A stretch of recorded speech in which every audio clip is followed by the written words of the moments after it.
And when I come to US, this is my second time, US has established the great country and established the best constitution ever in the world.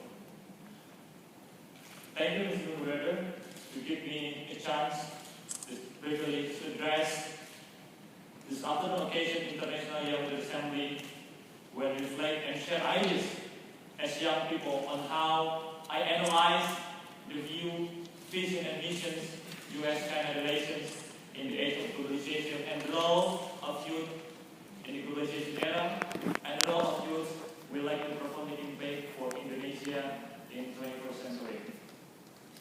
Dear distinguished guests and ladies and gentlemen, I would like to put the foot forth. Ignited mind of the youth is the most powerful resources on the earth, above the earth and under the earth. I'm convinced that the youth power, if properly directed and controlled, could bring about transformational changes in humanity for its progress, mitigate challenges and bring peace and prosperity. Ladies and gentlemen, the superpower competitions for power and influence between the United States and China will likely profoundly impact Indonesia in 21st century.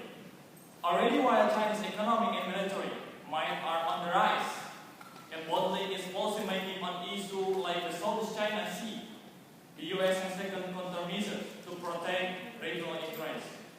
Washington DC has put into motion so-called pivot of Asia, which can enhance American economics, military, and diplomatic investment to the region. This regional environment that Indonesia is situated in nowadays, likely for the foreseeable future, cage in the middle of the superpower competition. However, doesn't mean that Indonesia is in hopeless or unpredictable situation. It has a number of selective options at its disposal.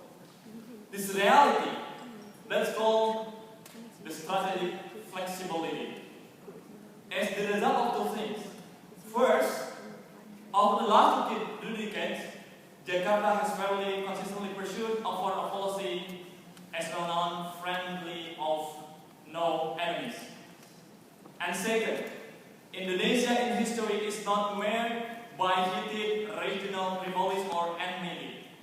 As a result, Indonesia has not strategically baked itself into a corner, limiting its options and choices. Instead of this point, Indonesia has had the freedom to make and implement the foreign policies it wants. In this sense, Indonesia's committee and friendliness with foreign countries has served it well. Ladies and gentlemen, Indonesia can remain neutral and undecided, preferring to stay out of any confrontation between Beijing and Washington. Indonesia can choose sides, opting for whether China or America, or it can act as mediator or troubleshooter between China and the United States. Picking sides by playing China and America off each other, by far, two are risky options. Should Jakarta decide to align itself with Beijing or Washington? That's the big question. The side that Indonesia didn't pick will be angry, causing frightening and disrupting in relation with the side. Moreover, Indonesia does choose sides that may have serious long-term consequences. For instance, if Indonesia picked the side that eventually loses the superpower struggle in the region, its position and prestige with Asia will be severely compromised. Additionally, Indonesia could select a side that breaks mutually agreed upon the deals, including security ones, or even turns aggressive toward it, something that's prosperous given the history of superpower behavior.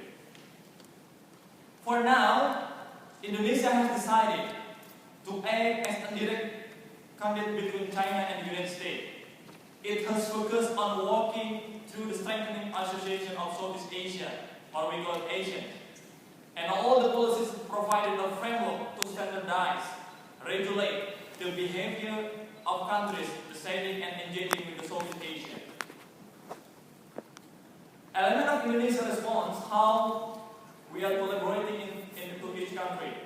US, and China. Indonesia has responded of this emerging dynamic by relying on three approaches. First, ever since the revolutions, Indonesia's foreign policy has been committed abide by the principle of, we call it bebas aktif, or free and active. This normative principle, first declared in 1948, required Indonesia to take side in any rivalry between great powers. Indonesia's relationship in China, which was suspended in 1964 under restoration of diplomatic ties in August 1990, has improved tremendously over the last 2 decades. Significant of the China foreign policy is early 1980s, especially the termination of support for communist insurgents in Southeast Asia and the change its policy toward overseas Chinese. But in April 2005, Indonesia even concluded a strategic partnership agreement within China. We call it at the same time Indonesian relationship, mutually beneficial relationship in China and Indonesia. In the United States, which was strained during President George W. Bush administration, especially due to differences regarding the war of Iraq, Indonesia do protest US pursue war on terrorists. However, right now has taken a new turn. Under Obama administrations, the US has begun to view Indonesia as an important partner. And both Indonesia and US are now committed to forging a new closer relationship under Comprehensive Partnership Agreement or CPA in 2010, which already brought significant agreement in science, technology cooperations, education, investment and cooperations, in bilateral trade and framework contract agreements on defense of cooperation. Ladies and gentlemen, Indonesia's second approach elevates the principle of bebas aktif, we call Indonesia or in English free active, to the regional level and seeks together with other Asian delegates or states to create a dynamic equilibrium among major powers in Southeast Asia. Indonesia realizes that no regional country can address emerging security challenges by working alone. In this regard, regional cooperations become relevant and important to address security challenges stemming from strategic uncertainties brought about by the geopolitical changes. Indonesia has played an active role in shaping the emerging regional architecture within ensuring Asian centrality, while encouraging greater participation by other major and regional powers in the regional process. And now, where is the Indonesian youth position in US-China relations? Let's analyze it. First, we need to be young, innovative leaders. It is my belief that we need to see the world of Indonesia in Asia in more two considerations. We say we are a people-oriented organizations. We are a rules-based and are building an Asian community in 2014. But the task of building community is not only the job of governments, but also the role of young people, how they engage with the government and the society. Second, there must be a sense of ownership, participation, and awareness that we are collective individuals on the process and can shape this relation within US and youth participation. We must strive to create a global community within US and China, caring and sharing societies. But without the participation of the people, we will not make it happen. We will need the contribution of the young people like you all, from all together around the world, as well as the support of Indonesian Dialogue Partnership. Third, I want to see the future of Indonesia within US and China, to have improved equal health, education system, job opportunities, and information access. Youth must be encouraged to participate in decision making in development project processes. Here, we are as Indonesians learn a lot from United States and China relations. I think US and China youth role should give youth the most space. It is always mentioned in many summits that the youth are the future of the nations. As youth, will be the leader of global community, the leader in the countries of one day, and we need the most space for the youth role in the global future.